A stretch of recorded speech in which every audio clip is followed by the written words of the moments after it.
a la luz de todas las escrituras. Proverbios capítulo 22. Vamos a leer el versículo 4. Proverbios 22, 4.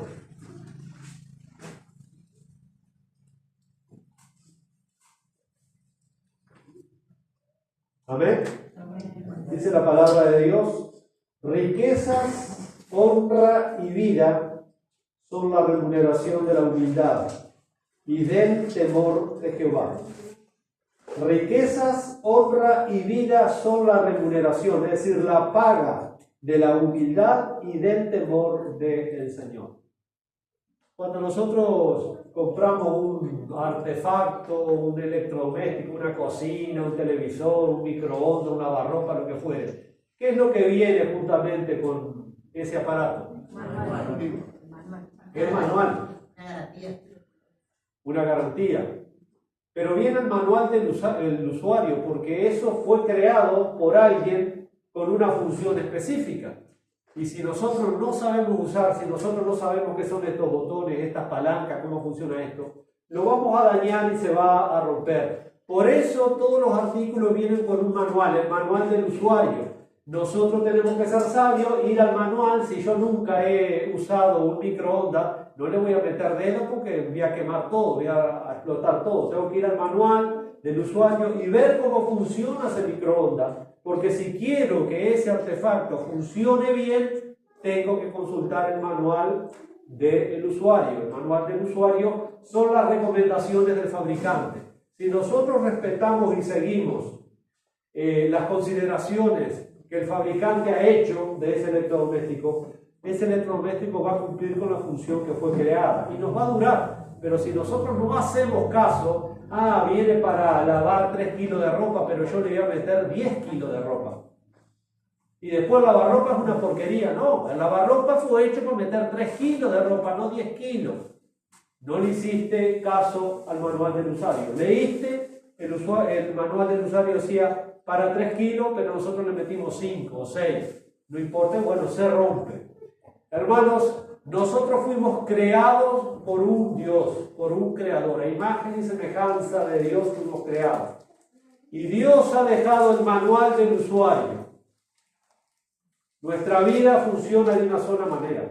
De las demás maneras anda toda rota, anda toda deshecha, anda toda descontrolada y no cumple la función por el cual nosotros fuimos diseñados y creados por Dios. Así que al exponer las Escrituras, nosotros vamos a tener qué dice el manual del usuario de nuestra vida. Nosotros queremos, ¿verdad?, que Dios nos bendiga. Nosotros queremos que Dios derrame de su gracia sobre nuestra vida. Bueno, tenemos que ir al manual, hermano.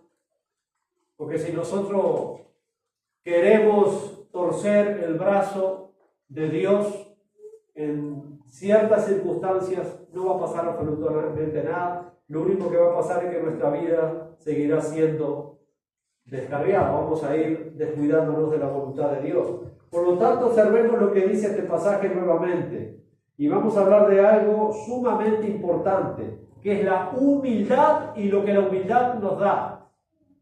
Lo que la humildad remunera, lo que la humildad paga. Y nosotros por naturaleza no somos personas humildes. Ninguno de nosotros nace con humildad.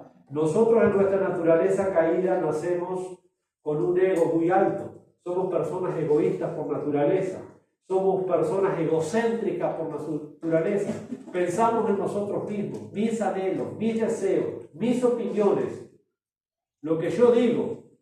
Sin embargo, en el proceso tenemos que aprender a ser humildes. Y acá nos dice este proverbio, lo vamos a volver a leer en el versículo 4. Riqueza, honra y vida son la remuneración de la humildad y del temor del Señor, porque no se puede tener un verdadero temor de Dios si antes no somos humildes. Por lo tanto, no se puede negar los beneficios de la humildad en nuestra vida espiritual. Y mucho menos, no solo que no podemos negar los beneficios, sino que no los podemos ignorar y despreciar a los beneficios que trae la humildad. Y cada uno de nosotros está en este proceso de ser humilde. Tenemos que luchar por nuestro ego y tenemos que fomentar en nuestra vida, en nuestro corazón, ese espíritu afable de humildad. Entonces, ¿qué es la humildad? La humildad es un estado de la mente y del alma que nos prepara, que nos capacita para tener comunión con Dios. La humildad nos equipara y nos prepara para tener una fe genuina, una fe robusta, una fe que agrada al Señor. Sin la humildad es imposible, es imposible. Por lo tanto, no nos podemos dar al lujo de ignorar los beneficios que tiene esta gran virtud. Saben que antiguamente la humildad no estaba bien vista, tanto por los romanos como para los griegos. La humildad no tenía nada de virtud, porque la humildad era sinónimo de desprecio, de debilidad, de alguien que flaqueaba en su carácter. Nadie quería ser humilde en las culturas antiguas, porque no veían nada especial en la humildad.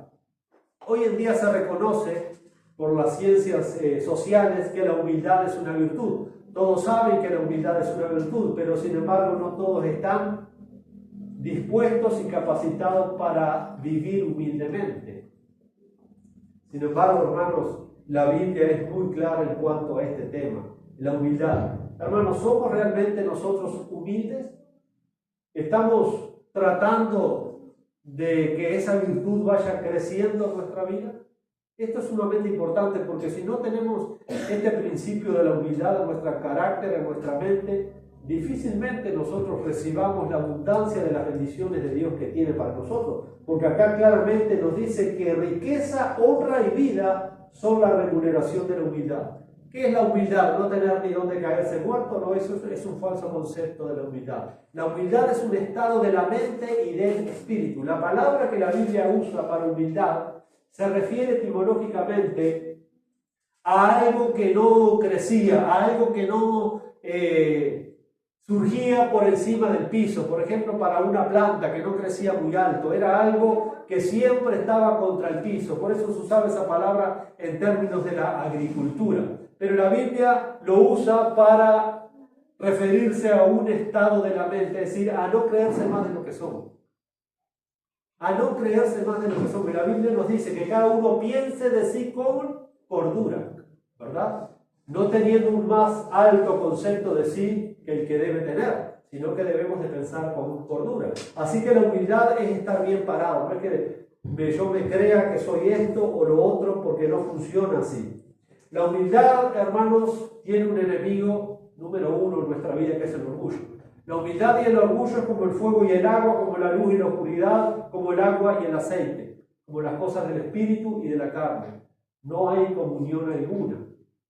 Miren lo que dice el Señor en su palabra. Por eso le digo que tenemos que usar el manual. La Biblia es ese manual.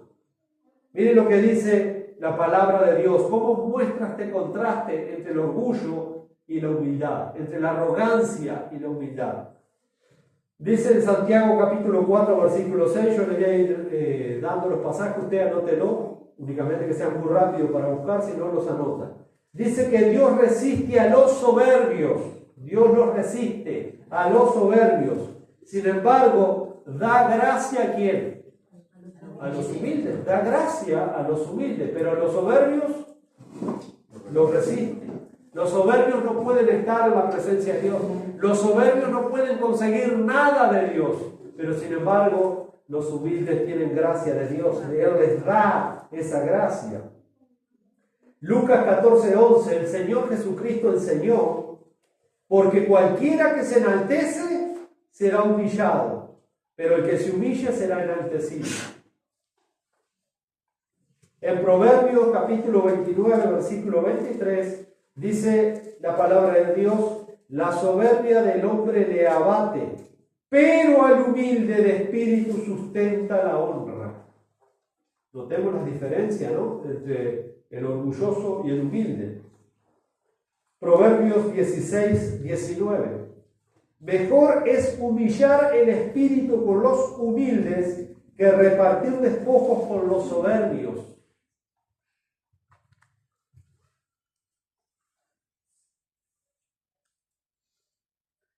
Dice Proverbios 15, 25. Jehová asolará la casa de los soberbios, Sin embargo, el Salmo 37:11 dice, pero los mansos heredarán la tierra y se recrearán con abundancia de paz. Los mansos. Proverbio 16:18. Antes del quebrantamiento, de la ruina, del abatimiento, es la soberbia. La soberbia. Y antes de la caída, la altivez de espíritu, dice Proverbio 16:18. El Señor enseñó en Mateo 18:4, cualquiera que se humille como un niño, ese es el mayor en el reino de los cielos. Después vamos a ver por qué el Señor dijo esto. ¿Por qué dijo eso el Señor? Después lo vamos a ver. ¿Por qué dijo esto? Miren lo que dice el Señor. Cualquiera que se humille como este niño será el mayor en el reino de los cielos. Eso está en Mateo capítulo 18. ¿Por qué el Señor dijo eso? Ahora vamos a ver por qué el Señor dijo eso. Y luego el Señor mismo dice, allí en Mateo 11:23, y tú, Capernaum, que eres levantada hasta el cielo, hasta el Hades serás abatida. Está hablando de la soberbia que tenía esta ciudad. Hasta el Hades serás abatida. Por eso, hermano, la Biblia nos dice que debemos de humillarnos delante del Señor y Él nos exaltará. Él nos va a exaltar. ¿Cuándo? Cuando nosotros andemos humildemente delante del Señor, dice Santiago capítulo 4, versículo 10. Es notable entonces el contraste que Dios nos muestra en su palabra entre la humildad y el orgullo, la soberbia, la arrogancia, la vanagloria. Es terrible. Y otro contraste notable en las Escrituras del orgullo y la humildad lo vemos al Señor Jesucristo en una parábola que Él contó en el capítulo 18 del Evangelio de Lucas, que es la parábola del fariseo y del publicano. ¿Se acuerdan de esa parábola? Ahora, ¿por qué el Señor tuvo que contar esa parábola? Dos hombres fueron un día al templo a orar. Uno oraba consigo mismo, de pie. Señor, te doy gracias porque no soy como este publicano. Yo ayuno, yo doy diezmo de todo lo que gano. ¿Por qué el Señor hizo esa parábola? Bueno, miren lo que dice allí en Lucas capítulo 18. Y vamos a ver entonces por qué el Señor tiene que contar esa parábola allí en el versículo 9 cuando comienza. Acá tenemos por qué el Señor tuvo que contar esa parábola. A unos que confiaban en sí mismos como justos y menospreciaban a los otros, dijo también esta parábola. Hermano, no hay nada más terrible que una religión sin piedad, sin temor de Dios, para creerse el mero, el ungido, el apóstol, el profeta. A mí nadie me dice nada, yo me la sé todo. La religión sin Cristo, la religión sin piedad, sin el Espíritu es el veneno más grande. Crea a los egoístas más grandes. ¿Sabe que el diablo por qué fue echado del cielo?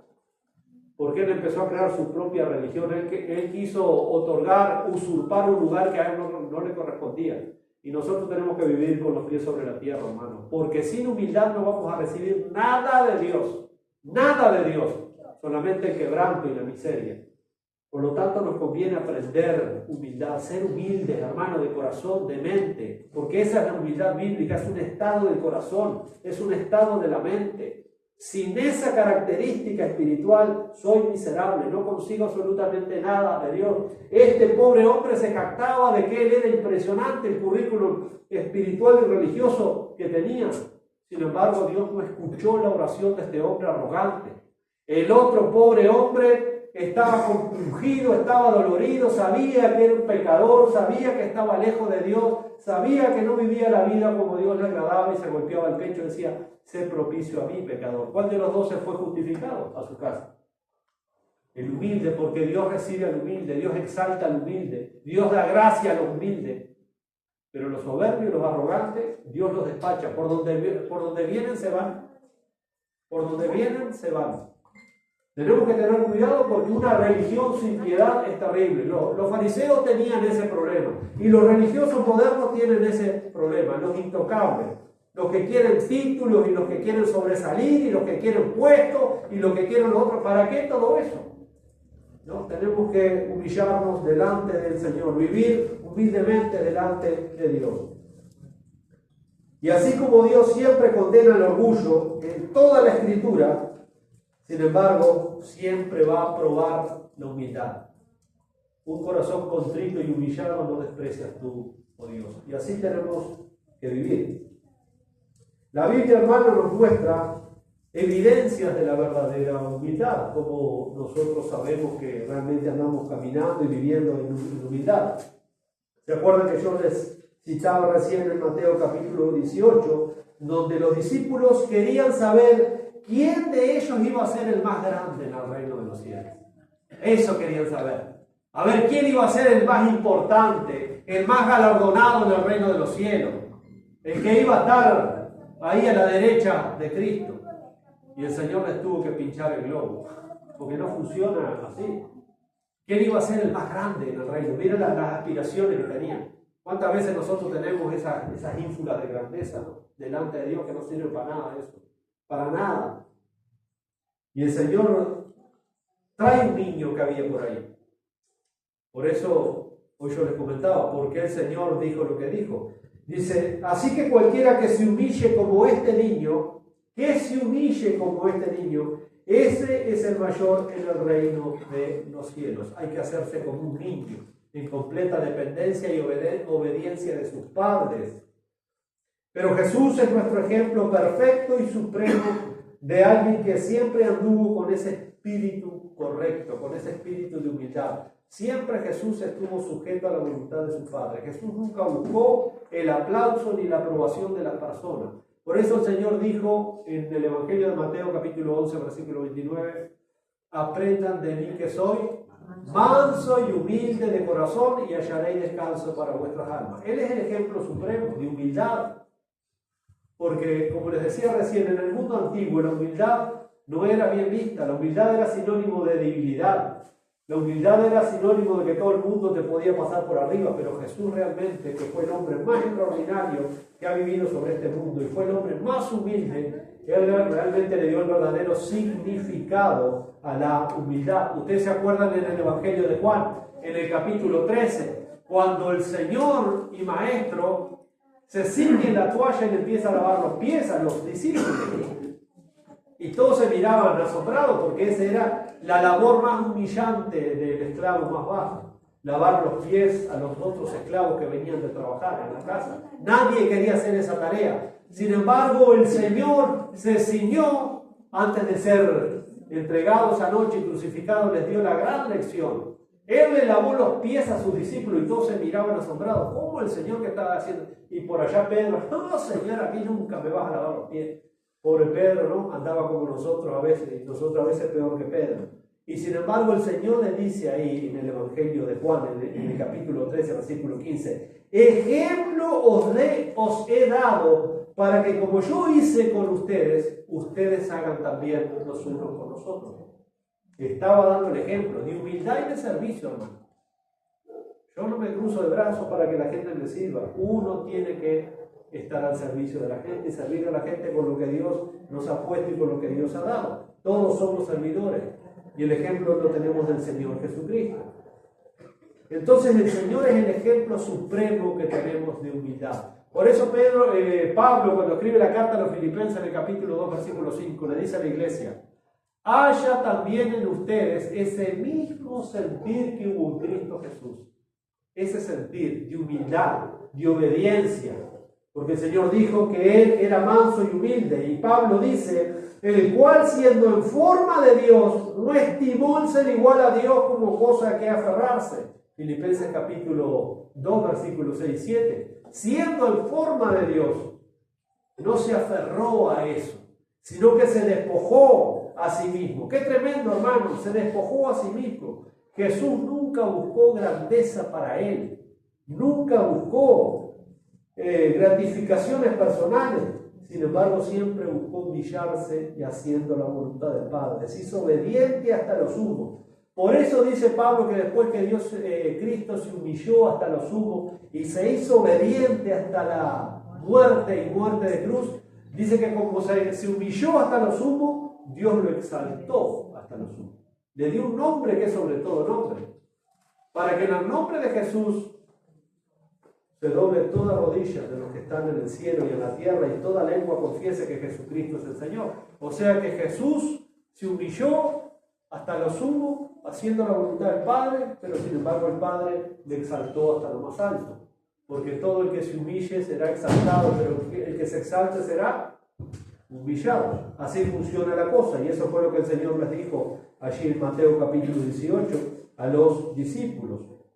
Entonces, los que como Cristo manifiestan ese espíritu humilde, manso, sumiso, entonces realmente esto es un sello de pertenencia a Dios.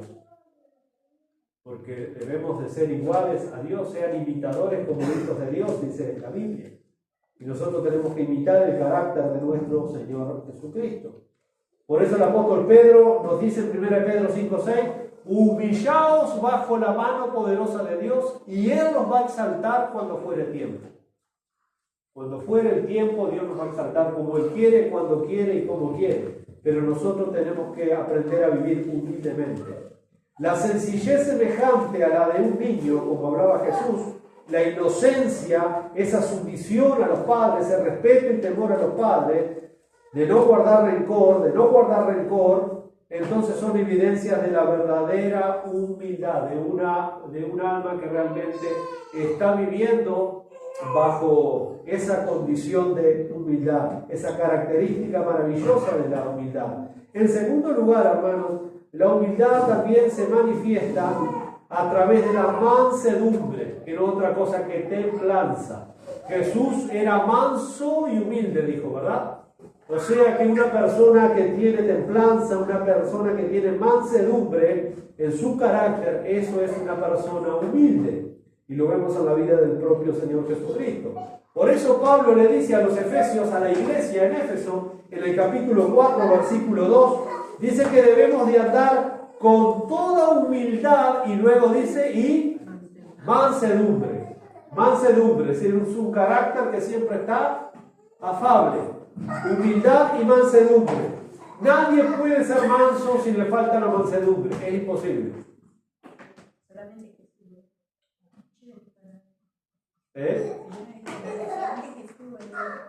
Solamente Jesús, pero la Biblia nos manda a trabajar en nuestro carácter.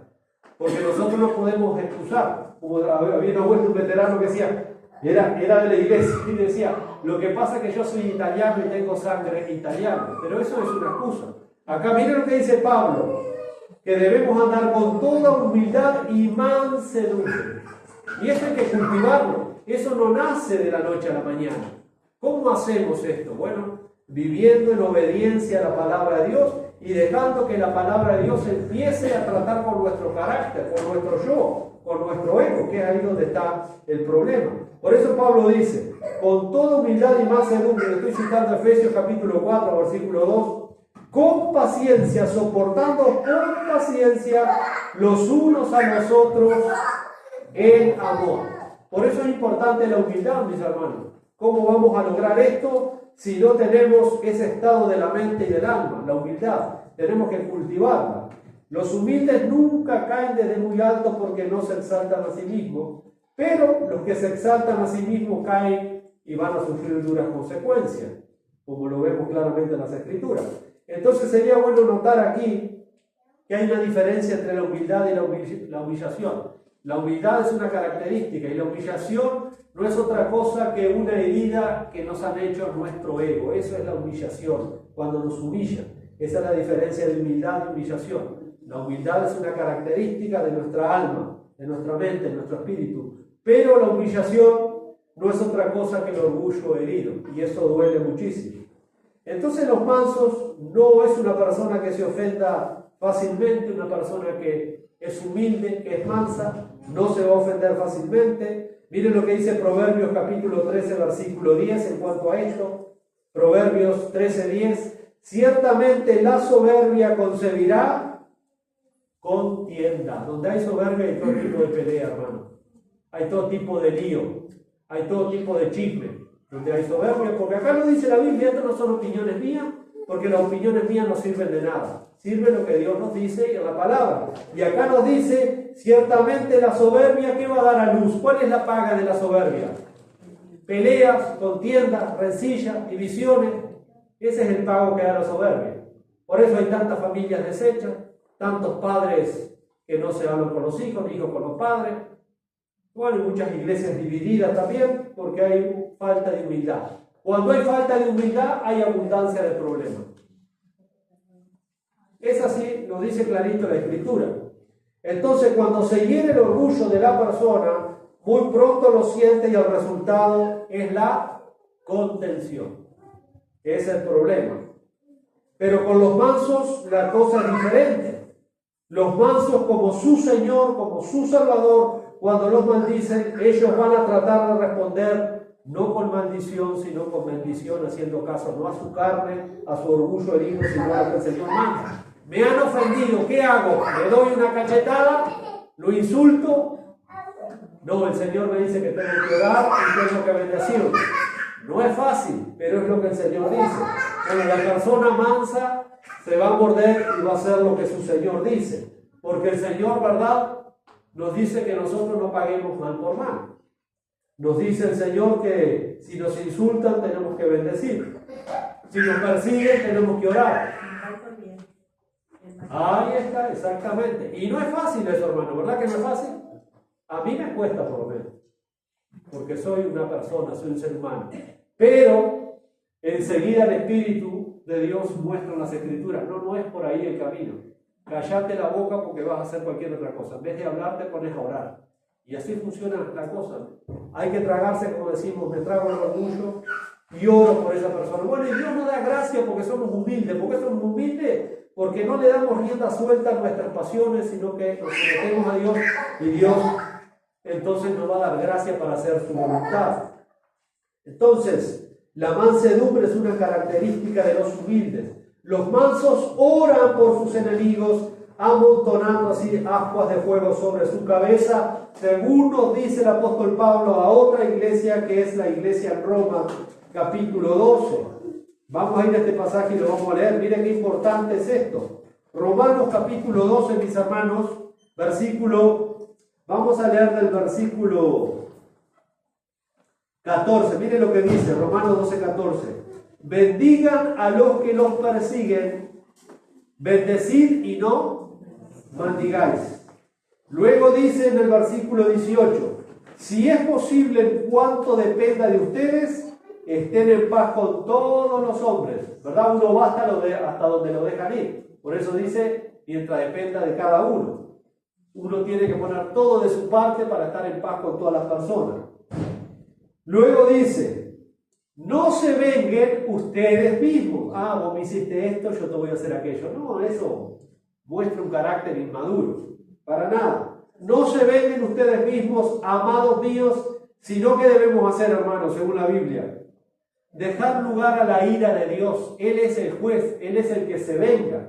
Porque Pablo dice, porque está escrito, mía es la venganza. Nosotros no tenemos ningún derecho de vengarnos de nadie. La venganza del Señor. Él va a pagar el justo precio a cada uno. Mía es la venganza, yo pagaré, dice el Señor. Así que como la venganza del Señor, ¿qué tengo que hacer yo? Cuando me ofenden, me vituperan, me hieren el orgullo, ¿qué tengo que hacer yo? Bueno, así que si tu enemigo tuviere hambre, y está hablando del enemigo, hermano, acá no somos enemigos porque somos hermanos.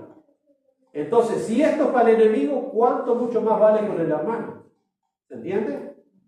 Dice, así que si tu enemigo, ¿le vas a dar un vaso con gotas de arsénico a tu enemigo? No, le vas a dar un vaso de agua fresca. Ahí está. Ahí está, dale de comer. ¿Y qué va a pasar? Él se va a sentir avergonzado. Eso es lo que quiere decir, ascuas de fuego amontonará sobre su cabeza. Él se va a sentir avergonzado por lo que te hizo, porque él te hizo mal, pero ahora tú le estás devolviendo bien. Y él se va a sentir avergonzado, pensar que esta persona me tendría que haber echado. Sin embargo, le fui a pedir un vaso de pan y me lo dio. Le fui a pedir un vaso de agua y me lo dio. Yo estuve mal con esta persona. Por eso quiere decir, ascuas de fuego amontonará sobre su cabeza. Es una figura retórica. Se va a sentir avergonzado. Y luego nos dice allí en el versículo 20,